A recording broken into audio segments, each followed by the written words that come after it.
할렐루야. 아멘. 반갑게 여러분 만나서 너무 반갑습니다. 정말 지난 한 주간도 우리가 하나님의 은혜 가운데 귀하게 돌보시고 받고, 저는 사순절을 시작하면서 사도신경을 함께 나눠보고 있어요. 여러분, 사도신경은 사도들의 신앙 고백이죠. 그리고 기독교의 아주 핵심적인 진리를 잘 요약해준 신앙 고백문이라고 알려져 있습니다.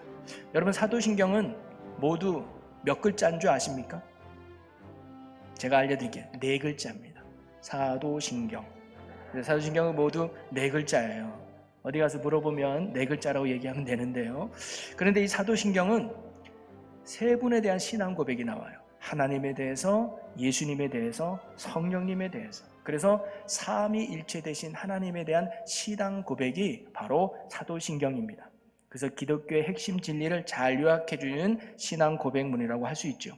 그러나 신앙의 우선순위를 따지면 하나님이 먼저죠. 그리고 예수님이고 성령님일 거예요. 그러나 지난주에도 말씀드렸지만 신앙의 출발과 신앙의 핵심은 누구냐? 예수 그리스도께 있습니다.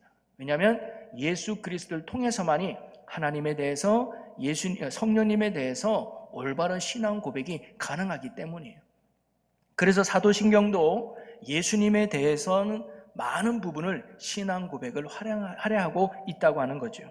그래서 예수님에 대해서 신앙 고백은 크게 2부분으로 나눠볼 수 있다고 지난주에 말씀드렸는데요. 첫째는 뭐냐면 예수 그리스도의 본질에 대한 신앙 고백입니다. 즉 그분이 누구냐라고 하는 거죠. 그래서 지난주에는 그분을 3가지로 고백했지 않습니까? 그리스도요, 하나님의 독생자요, 그리고 나의 주님이다 라고 고백을 했어요. 그리스도라는 것은 뭐예요? 예수님만이 하나님에 대해서 온전히 계시해 줄 수 있는, 알려줄 수 있는 분이 예수님이고, 그리고 예수님만이 끊어졌던 하나님의 관계를 연결시켜주는 유일한 중재자가 되시고, 그리고 예수님만이 하나님의 나라에 들어가서 그 하나님의 나라를 통치하고 누릴 수 있는 왕이 되신다는 것. 한마디로 말하면 예수님만이 유일한 구원자가 되신다는 게 그리스도라는 고백이죠. 그리고 예수님이 하나님의 독생자, 외아들이라는 말은 뭐냐면 예수님은 하나님의 유일한 아들이라는 거예요. 이것은 본질적으로 같다는 거죠. 그래서 예수님은 곧 하나님이심을 우리는 믿는 거예요. 성자나 위인이 아니라 예수님이 곧 하나님이시라는 거예요. 그리고 그리스도 되신 예수님, 하나님 되신 예수님이기에 이제 우리는 그분을 뭐예요? 의지하고 신뢰하고 따를 유일한 대상이 되시는 나의 주님으로 믿는다는 거죠. 여러분, 정말 예수님을 그리스도요, 예수님을 하나님의 독생자요, 그리고 예수님을 나의 주님으로 믿고 계십니까? 아멘.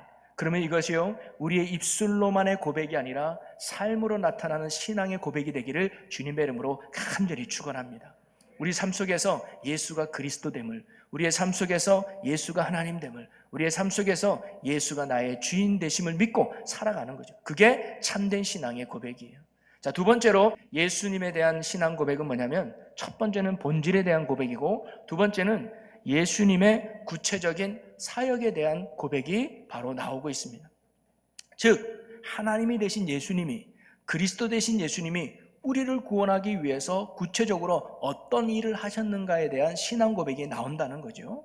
그러면서 그 첫 번째 신앙 고백이 뭐냐면 오늘 저와 여러분들이 함께 나눌 고백의 내용입니다.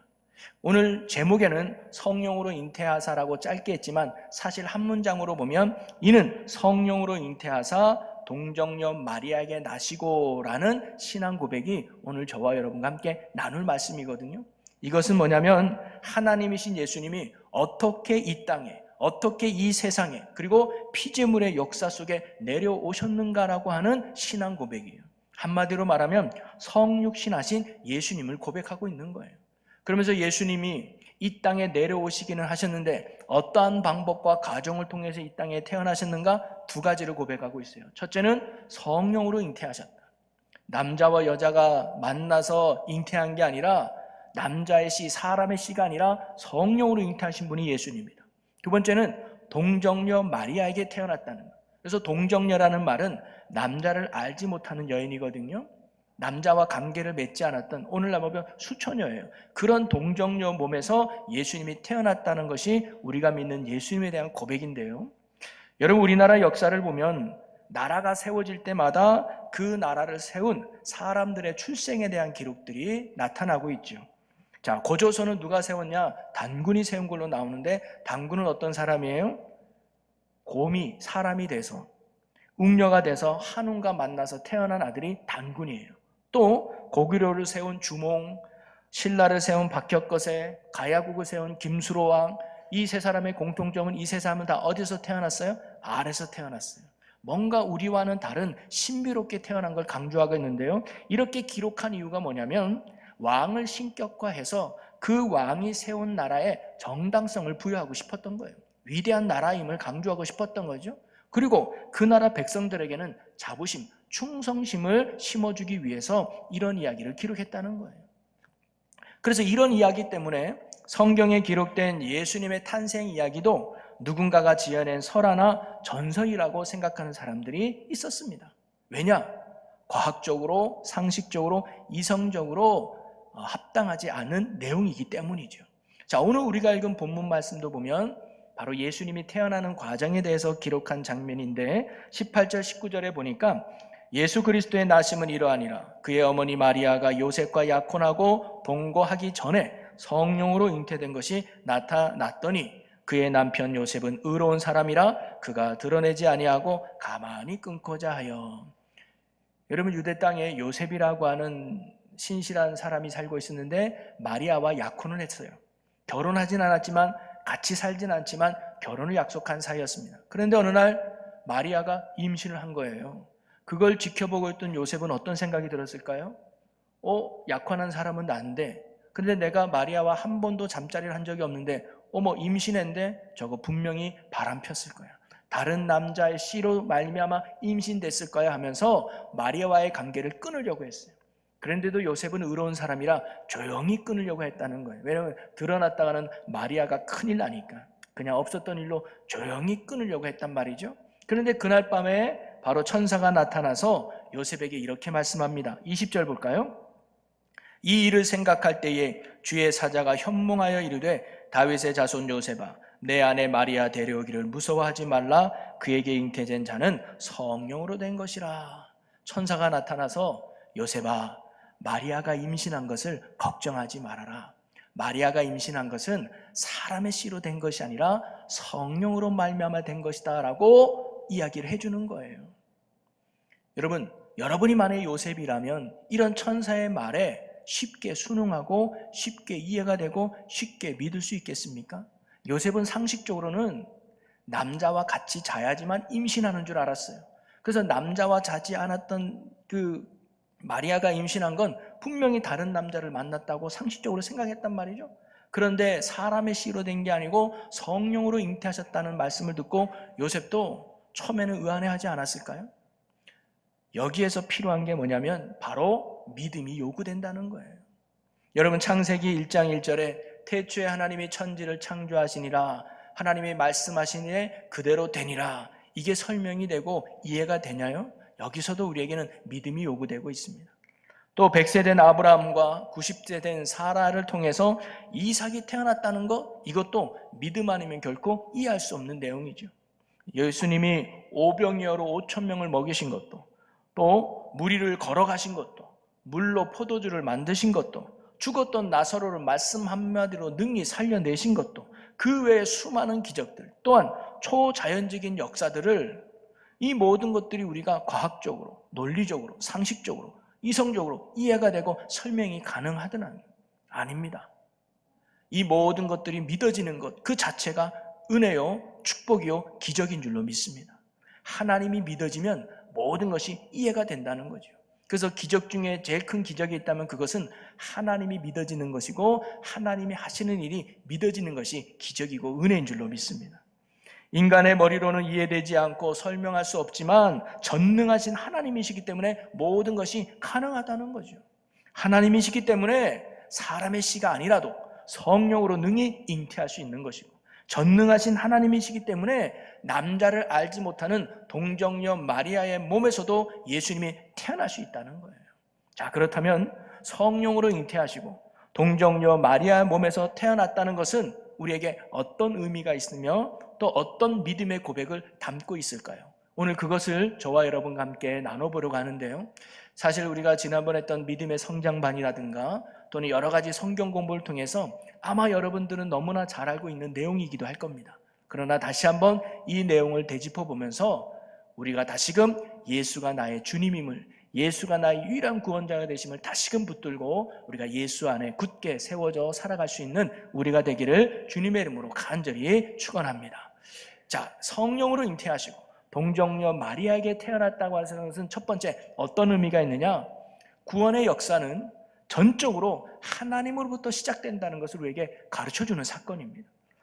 여러분, 성령으로 잉태하셨다라는 말은요, 예수님의 출생과 근원에 대해서 분명한 선을 그어서 우리에게 알려주고 있습니다. 그것은 바로 예수 그리스도의 출처는 인간이 아니라 하나님께 있다는 것을 알려주는 거죠. 이것은 구원의 시작, 구원의 출발은 하나님으로부터 시작된다는 것을 우리에게 가르쳐 주는 겁니다. 여러분, 성경에는요, 초자연적으로 아이를 낳은 사건이 예수님 말고 몇 군데 더 등장을 해요. 아까도 얘기했지만 이삭, 부모님의 나이가 어때요? 아브라함이 100세고 사라가 90세예요. 우리가 상식적으로 보면은 불가능한 환경에서 아이가 태어났죠. 초자연적인 현상으로 아이가 태어난 겁니다. 또 세례 요한은 어떨까요? 그의 부모인 사가랴와 엘리사벳도 성경에 보니까 나이가 많고 늙었어요. 그들의 몸으로는 결코 아기를 가질 수도 낳을 수 없는 환경에 있었는데 태어났다 이 말이죠. 오늘도 예수님 보세요. 예수님은 뭐예요? 남자를 알지 못하는 동정녀 마리아에게서 예수님이 태어났다고 말해주고 있습니다. 이 세 사람의 공통점, 핵심은 뭐냐면 다른 데 있는 것이 아니라 하나님의 능력에 맞춰져 있는 거예요. 이삭이 태어난다는 것도 전적인 하나님의 역사인 거죠. 아브라함과 사라의 능력이 아닙니다. 또 세례 요한이 태어난 것도 전적인 하나님의 역사였다고, 은혜였다는 거예요. 부모의 노력 때문에 세례 요한이 태어난 게 아니었다는 거예요. 그리고 오늘 예수님도 성령으로 잉태되고 남자를 알지 못하는 동정녀 마리아를 통해서 예수님이 태어나셨다는 것은 뭘 말하느냐? 전적인 하나님의 능력과 역사로 예수님이 태어났다는 것을 말해주고 있는 거예요.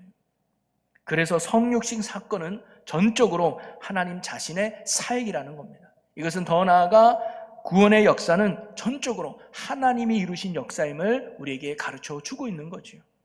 마리아가 비록 예수 그리스도의 탄생에 참여하기는 했지만 어디까지나 수동적이고 도구적인 참여일 뿐이지 성경은 마리아에게 초점을 맞추고 있는 게 아니라는 거예요. 전능하신 하나님의 역사임을 강조하고 있다는 겁니다. 이처럼 온 인류를 향한 구원은 바로 하나님 자신으로부터 시작되었다는 것을 보여주는 것이 성령으로 잉태하신 예수님이라는 거예요. 그리고 예수 그리스도의 성육신 사건은 그 누구도 제한하거나 요청하거나 강요한 바가 없다는 거예요. 죄인된 우리가 예수님 이 땅에 좀 내려와 주십시오, 예수님 이 땅에 좀 제발 우리를 살려주고 구원해 주십시오라고 어느 누구도 요청하거나 또는 요구하거나 제한한 바가 없다는 거예요. 그리고 하나님께서도 성육신 사건을 일으킬 만한 의무가 없었습니다.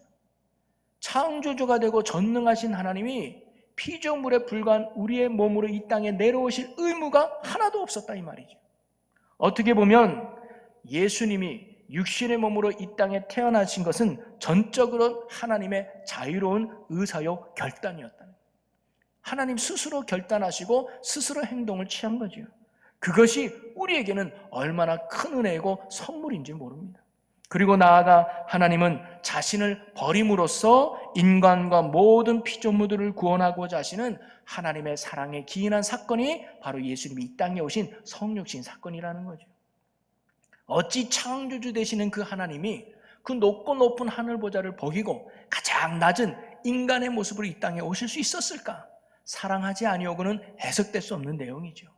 그래서 사도 바울도 구원에 대해서 이렇게 말해주고 있습니다. 에베소서 2장 8절 9절에 보니까 너희는 그 은혜에 의하여 믿음으로 말미암아 구원을 받았으니 이것은 너희에게서 난 것이 아니요 하나님의 선물이라. 행위에서 난 것이 아니니 이는 누구든지 자랑하지 못하게 함이라. 여러분, 구원의 시작과 끝은 전적으로 하나님께 있는 줄로 믿습니다. 구원을 위해 인간인 우리가 아무것도 할 것도 없고 또 아무것도 할 필요도 없다는 거예요. 그냥 구원자로 오신 예수 그리스도를 믿으면 되는 거예요. 그거 하나면 충분하다는 겁니다. 구원은 하나님이 시작해 놓으셨고 또 하나님이 완성해 놓으셨다는 거예요. 우리는 믿음으로 그 사실을 받아들이고 나면 우리에게는 진정한 구원이 임하게 되는 거죠. 오늘 우리가 성령으로 잉태하시고 동정녀 마리아에게서 예수님이 태어나셨다, 이 신앙 고백 속에는요, 구원의 시작과 끝은 오직 하나님께 있다는 신앙 고백이 담겨져 있는 거예요. 자, 두 번째로 이 신앙 고백 속에 담겨진 의미는 뭐냐면, 예수님은 하나님이시지만 완전한 인간으로 이 땅에 오셨음을 믿는 겁니다. 자, 동정녀 탄생은 마리아라는 실제적 여성의 모태에서 예수님이 태어나셨다는 것을 말하는 거예요. 성령으로 잉태되셨지만 마리아의 몸에서 아마 10개월 정도 예수님이 자라다가 마리아 몸에서 아마 태어나셨다는 거예요. 이것은 예수님이 우리와 같은 육체를 가지고 태어나셨다는 것을 말하는 거예요. 여러분, 초대교회 당시에는요, 예수님께서 하나님이시고 구원자가 되는 하나님의 신성은 인정했지만 예수님이 육신의 몸을 입고 이 땅에 오셨다는 이 인성은 부정하는 이단들이 많았습니다. 왜냐하면 그거는 어떻게 거룩한 하나님이, 창조주 하나님이 연약한 인간, 육신의 몸을 입을 수 있는가? 그건 말도 안 된다 해서 믿지 않는 이단들이 많았단 말이죠. 그러나 우리가 믿는 기독교, 우리가 믿는 예수님은 어떤 분이냐면 전능하신 하나님이신가 동시에 바로 연약한 육신의 몸을 입고 오신 완전한 인간이었다는 사실을 우리는 믿는 겁니다. 여러분, 예수님도 공생의 기간 동안 종종 자신을 표현할 때 뭐라고 말씀하셨냐면 나는 인자라는 표현을 썼습니다. 인자는 이 인자라는 말이 뭐냐면 사람의 아들이라는 말이거든요. 예수님도 자신을 말할 때는 육신의 몸을 입은 완전한 사람이었다는 것을 예수님이 강조하고 있는 겁니다. 자, 그러면 예수님이 완전한 사람이 되셨다는 말은 어떤 의미가 있나요? 그것은 바로 예수님은 우리처럼 고통도 느끼고 아픔도 느끼고 슬픔도 느끼고 괴로움도 느낄 수 있는 분이라는 거예요. 인간이 갖는 모든 고통과 아픔을 예수님도 동일하게 느낄 수 있는 분이라는 겁니다. 예수님이 물론 하나님이시긴 했어요. 죽은 자도 살리고 무리로 거두시는 초자연적인 능력이 있는 분이기도 했지요. 그러나 그렇다고 해서 우리가 갖는 아픔과 고통을 못 느끼는 분은 아니었다는 거예요. 동일하게 느낄 수 있는 분이었습니다. 여러분, 예수님께서 십자가 지시기 전날 밤 겟세마네 동산에 가서 간절히 기도할 때 그 기도한 내용이 뭡니까? 아버지, 할 수만 있다면 이 잔을 내게서 옮겨 주옵소서. 이 말은 뭐냐면 아버지, 십자가 말고 다른 방법은 없습니까? 꼭 이 방법을 해야 되겠습니까? 이거 말고 다르게 내가 인류를 구원할 방법은 없습니까? 라고 예수님이 하나님 앞에 물어봤던 거 아닙니까? 예수님이 왜 이런 기도를 했을까요? 십자가의 고통을 알았거든요. 그 십자가 얼마나 끔찍한지, 그 십자가 얼마나 고통스러운지 예수님도 알았어요. 왜? 육신의 몸을 입고 있었거든요. 못을 찌르면 아프고 사람들이 침뱉으면 모욕적이고 그렇게 제자들이 도망가면 외롭고 배신감 느끼는 거 예수님도 다 동일하게 경험하고 느낄 수 있는 육신의 몸을 가지고 오신 분이 바로 예수님이셨다는 겁니다. 예수님이 우리를 위한 진정한 구원자가 되기 위해서 그분은 반드시 우리와 같은 사람이 되셔야만 했다는 거죠. 그래서 죄인된 인간이 겪는 고통과 아픔을 하나님이신 예수님도 동일하게 겪어야만 했습니다. 그래야 우리의 진정한 위로자, 우리의 진정한 구원자가 될 수 있었기 때문이죠. 여러분, 우리가 교통사고를 당해서 다리를 크게 다쳐보면 비로소 다리 아픈 사람들의 마음을 이해할 수 있게 되죠. 부도가 나서 잘 살던 집을 잃어버려 봐야 새빵살이 하는 사람들의 애달픈 심정을 우리가 좀 헤아릴 수 있지 않겠습니까? 이처럼 같은 입장의 처지로서 공유할 수 있는 이해를 심리학적 용어로 공감적 이해라고 말합니다. 사람이 개를 사랑할 수 있지만 개에 대해서 공감적 이해는 할 수가 없다는 거예요. 어떤 경우도 사람이 개가 될 수 없기 때문이죠. 또 마찬가지로 아무리 주인의 말을 잘 따르는 명견이라 할지라도 개 역시 사람에 대한 공간적 이해는 불가능합니다. 사람이 얼마나 깊은 고뇌와 괴로움 속에 살고 있는지 개는 절대 알지도 이해할 수 없다는 거죠. 개는 개일 뿐이고 사람은 사람이기 때문에 동일하게 같지 않기 때문에 공감적 이해가 다를 수밖에 없다는 거예요. 만약 하나님이신 예수님이 사람으로 오시지 않았다면 사람에 대한 공간적 이해를 갖지는 못하셨을 겁니다. 그것은 그냥 허물 좋은 이야기일 뿐일 수로밖에 없었을 거예요. 그러나 예수님께서는 육신을 지닌 사람으로 오셔서 인생의 애환을 몸소 겪으심으로 사람에 대한 공감적 이해를 바로 지닐 수 있었고, 그래서 육체를 지닌 우리의 연약함을 온전히 돕는 위로자, 구원자가 될 수 있었던 겁니다. 히브리서 4장 15절에 보면 우리에게 있는 대제사장은 우리의 연약함을 동정하지 못하실 리가 아니요 모든 일에 우리와 똑같이 시험을 받으신 이로되 죄는 없으시니라. 육신의 몸을 입고 오신 예수님이셨기 때문에 우리처럼 똑같이 아픔을 겪고 고난을 당하고 슬픔을 당하고 괴로움을 당하고 시험도 받으셨다는 거예요. 그 고통의 끝이 뭡니까? 그게 바로 십자가예요. 십자가 위에서 사람이 겪는 큰 고통을 예수님이 겪으셔야만 했다는 거죠. 예수님은 우리의 진정한 위로자, 구원자가 될 수 있는 이유는 바로 그런 고통을 몸소 예수님이 겪으셨기 때문입니다. 그래서 혹시 큰 아픔 가운데 있는 성도, 큰 아픔과 고통 가운데 있는 성도에게 주님은 이렇게 말씀하지 않으셨겠죠? 내가 너의 아픔을 안단다. 내가 너의 고통을 안단다. 예수님 어떻게 해요? 나도 십자가에서 그 고통을 겪어봤어. 나도 십자가에서 그 아픔을 알아. 네가 얼마나 이 아픔 가운데 힘들어하는지, 네가 얼마나 이 아픔 가운데 괴로워하는지 나도 너무너무 잘 알아. 라고 예수님이 위로해 주시고 우리를 건져주신다는 거죠. 여러분, 여러분의 어떤 아픔 속에 있든지, 또 어떤 슬픔 속에 있든지, 또 어떤 고난과 역경 속에 있든지 예수님은 누구보다 여러분의 그 아픔과 어려움을 잘 알고 계시다는 거예요. 그러니까 그 아픔의 모습 온전히 예수 그리스도께 맡기시기를 바라고 우리 주님을 의지하시길 바랍니다. 그러면 주님께서 주시는 위로와 주님께서 주시는 평안과 주님께서 주시는 구원의 은혜와 역사가 우리의 삶에 넘치게 될 줄로 믿습니다.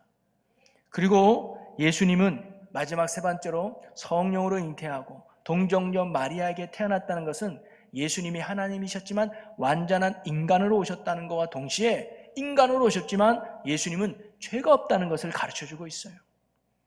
자, 다시 한번 히브리서 4장 15절 말씀을 보면 우리에게 있는 대제사장은 우리의 연약함을 동정하지 못하실 리가 아니요 모든 일에 우리와 똑같이 시험을 받으시노되 죄는 없으시니라 라고 가르쳐주죠. 성령으로 잉태되고 동정녀 마리아에게 탄생하셨다는 것은 인간의 성적 결합을 통한 생물학적 탄생이 아님을 나타내는 거 아닙니까? 이것은 뭐냐면 인간의 죄된 본성이 혈통을 통해 유전되지 않았음을 뜻하는 거예요. 여러분, 이 땅에 있는 모든 사람들은 다 죄인입니다. 죄인일 수밖에 없는 이유는 아담의 혈통을 이어받기 때문입니다. 사람과 사람이 만나 결혼해서 생명이 나오면 그래서 원죄라고 하는 죄를 가지고 태어날 수밖에 없는 거죠. 그런데 예수님은 성령으로 잉태되셨다는 말은 뭐냐면 바로 그런 원죄를 가지고 계신 분이 아니라는 거예요. 죄가 없이 태어나신 분이 바로 예수님이라는 거죠. 예수님이 인간의 몸으로 오셨지만 여전히 하나님의 DNA를 가지고 있는 거룩하고 흠없는 분이 바로 예수님이라는 것입니다. 그러면 거룩하고 흠없고 죄가 없는 예수님이라는 것은 또 어떤 의미가 있을까요? 바로 예수님이 죄가 없으신 분이기 때문에, 흠없는 분이기 때문에 그분만이 온 인류의 죄를 대신할 하나님의 어린 양이 될 수 있었다는 것입니다. 여러분, 구약에서는요, 우리 알다시피 하나님 앞에 우리의 속죄 제사를 지내기 위해서는 반드시 제물이 있어야 됩니다. 그런데 그 제물은 어떤 제물이어야 되느냐? 1년 되고 흠없는 제물이 되어야 돼요. 조금이라도 흠이 없으면 하나님이 그 제물을 안 받으시는 거예요. 그래서 어떤 사람들은 이 양을 키울 때 흠 없게 키우기 위해서 애지중지합니다. 그래서 우리에서 안 키우고 자기 집에서 같이 키우는 거예요. 왜? 흠이 나면 안 되니까. 조금이라도 어긋나면 안 되니까 그렇게 해서 그 양을 키우고 그 다음에 1년 뒤에 속죄일날 그 양을 데리고 가서 성전에서 안수하죠.